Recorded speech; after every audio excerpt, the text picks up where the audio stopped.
Hi hello friends, welcome back to my channel. இன்றைக்கி இந்த வீடியோவில் நம்ம என்ன பார்க்க போகிறோம் அப்படின்னு பார்த்தீங்கன்னா, சூப்பரான ஜிலேபி மீன் குழம்பு தான் செய்ய போகிறோம். ரொம்ப சுலபமாக, ஈஸியாக, ரொம்ப டேஸ்ட்டாக இருக்கும். கண்டிப்பாக ட்ரை பண்ணி பாருங்கள். இப்போது தேவையான அளவு ஆயில் ஆட் பண்ணிக்கலாம். ஒரு பேனில் 1 டீஸ்பூன் வெந்தயம், 1 டீஸ்பூன் சீரகம் ஆட் பண்ணிக்கலாம்.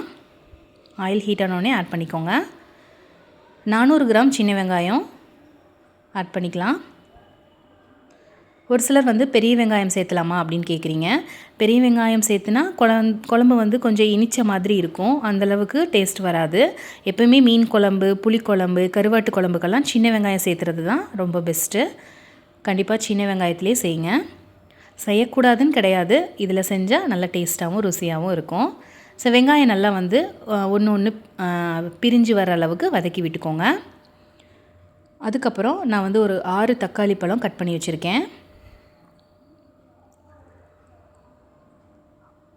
இந்த மாதிரி ஒன்றும் பாதியாக அறுத்து வச்சா போதும். இது தோல் சுருங்குற அளவுக்கு வதக்கி விட்டால் போதும். ரொம்ப உங்களுக்கு வதங்கணும், குழஞ்சி வரணும்லாம் அவசியம் இல்லை. தோல் சுருங்கி வர அளவுக்கு வதக்கினா போதும். அந்தளவுக்கு நல்லா வதக்கி விட்டுக்கோங்க. இந்த மீன் குழம்பு இந்த மாதிரி செஞ்சீங்க அப்படின்னா நல்லாயிருக்கும். புளிக்குழம்பு இது மீன் குழம்பு 2-3 நாள் வச்சுருந்தா கூட அவ்வளோ டேஸ்ட்டாக இருக்கும். நான் இன்றைக்கி ஜிலேபி மீன் தான் செஞ்சுருக்கேன். ஸோ இந்த மீன் பார்த்திங்கன்னா இங்கே இருக்கக்கூடிய ஈரோட்டில் இருக்கக்கூடிய பேரேஜில் தான் போய் வாங்கிட்டு வந்திருந்தோம். ஸோ பாறை மீன், ஜிலேபி மீன் இது 2மே வாங்கிட்டு வந்திருந்தோம். ஸோ ஜிலேபி மீன் முழு மீன் குழம்பு வச்சுட்டு மீதி இருக்கிறதெல்லாம், அதாவது கட் பண்ணி வாங்கிட்டு வந்த மீனெல்லாம் பார்த்திங்கன்னா உங்களுக்கு அது ஃப்ரை பண்ணிடலாம் அப்படின்னு சொல்லிட்டு வச்சாச்சு. பாறை மீன் குழம்பும் அது இன்னொரு நாள் வைக்கலாம் அப்படின்ட்டு அதை எடுத்து ஃப்ரிட்ஜில் போய் வச்சாச்சு. நான் நெக்ஸ்ட் டே வைக்கலாம் அப்படின்னு. இப்போது தக்காளி வதங்கி வந்ததோடனே நம்ம குழம்பு மிளகாய் தூள் இருக்கு இல்லையா, சாம்பார் தூள், அது ஒரு 3 டீஸ்பூன் ஆட் பண்ணிக்கிறேன். அவ்வளோதான். இப்போ நல்லா திருப்பி விட்டுருங்க. திருப்பி விட்டுட்டு அது நல்லா தக்காளிலலாம் ஒட்டிக்கும் இல்லையா, இந்த அளவுக்கு திருப்பி விட்டால் போதும். ரொம்ப அடுப்பில் வைக்கணும்னு அவசியம் இல்லை. ஒரு அரை மூடி தேங்காய் நான் ஆட் பண்ணிக்கிறேன். இப்போ தேங்காவை ஆட் பண்ணிவிட்டு அவ்வளோதான், அடுப்பை ஆஃப் பண்ணிடலாம். திருப்பி விட்டு இதை மிக்சர் ஜாருக்கு மாற்றிக்கலாம். தேங்காயெலாம் வதங்கணுன்னு அவசியம் இல்லை. அரை மூடி தேங்காய் இதோடு சேர்த்து அரைக்கிறோம். ஏன்னா நம்ம தக்காளியும் வெங்காயமும் பார்த்திங்கன்னா ரொம்ப தெறிக்கும் அரைக்கும்போது. தேங்காவோடு சேர்த்து அரைக்கும்போது சீக்கிரமாக உங்களுக்கு ஃபைன் பேஸ்ட்டாக, நல்ல ஒரு கெட்டியான பேஸ்ட்டாக நமக்கு கிடைக்கும். இப்போ குழம்பு தாளிச்சிக்கலாம். நம்ம அதை ஃபைன் பேஸ்ட்டாக நம்ம அதை அரைச்சிட்டு வந்துடலாம் சைட் பை சைட். இப்போது தேவையான அளவு கடலெண்ணெய் ஆட் பண்ணியாச்சு. 1 டீஸ்பூன் கடுகு உளுந்து பருப்பு ஆட் பண்ணிவிட்டு கொஞ்சமாக நான் வெங்காயம், கருவேப்பிலை ஆட் பண்ணியிருக்கேன்.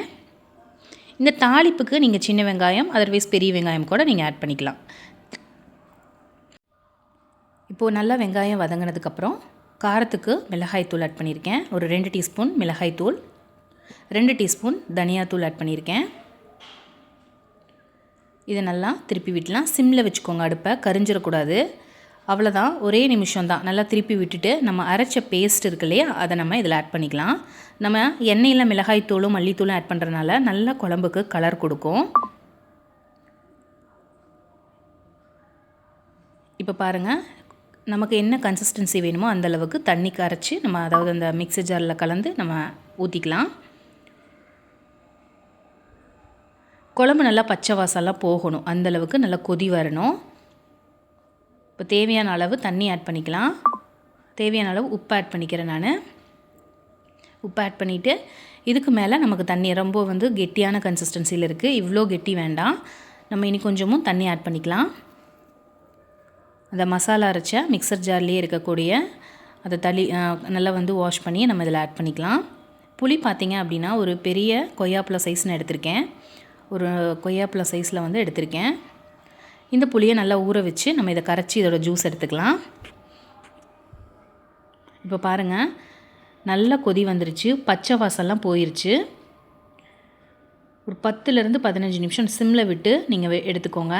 நல்லா பச்சை வாசம்லாம் போயிடும், மசாலா வாசம்லாம் போயிடும். இந்த ஸ்டேஜில் நம்ம புளியை கரைச்சி வச்சுருக்கோம் இல்லையா, அதை ஃபில்ட்ரு பண்ணி புளி ஜூஸ் மட்டும், அதாவது புளி தண்ணி மட்டும் நம்ம ஆட் பண்ணிக்கலாம். புளி தண்ணி ஆட் பண்ண பிறகு ஒரு 10 நிமிஷம் அப்படியே ஒரு கொதி வரட்டும். அந்த புளியோட சுவை இருக்கு இல்லையா, அதுவுமே பச்சை வாசம் இல்லாமல் இருக்கணும். இப்போ பாருங்கள், நல்லா கொதி வந்துருச்சு.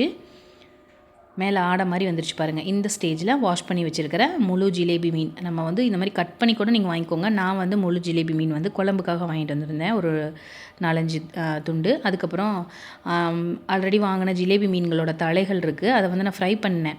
அதாவது ஒரு 2.5 கிலோ பார்த்திங்கன்னா ஃப்ரை பண்ணுறதுக்கு தனியாக வாங்கிட்டு வந்திருந்தேன். அதோட தலை இருந்தது, அந்த தலைகளையும் வச்சு நம்ம குழம்பு வச்சிடலாம் அப்படிங்கிறதுக்காக அப்படியே போட்டு வச்சாச்சு. இப்போது ஒரு 10 நிமிஷம் அப்படியே சிம்மில் வச்சு ஒரு கேப் போட்டு மூடி விட்டுறலாம். இப்போ பாருங்கள் கொதி வந்துருச்சு. நான் வந்து மாங்காய் துண்டுகள் கட் பண்ணி வச்சுருக்கேன். நீல மாங்காய் இருக்கு இல்லையா, அது வந்து ஒரு 2-3 பீஸ் வந்து ஆட் பண்ணிக்கிறேன். இது உங்களோட விஷ் தான், உங்கள் வேணும்னா ஆட் பண்ணிக்கோங்க, இல்லைனா வேண்டாம். இது வந்து நல்லா டேஸ்ட்டாக இருக்கும். அந்த மாங்காய் எனக்கு ரொம்ப பிடிக்கும், அதனால் நான் ஆட் பண்ணியிருந்தேன்.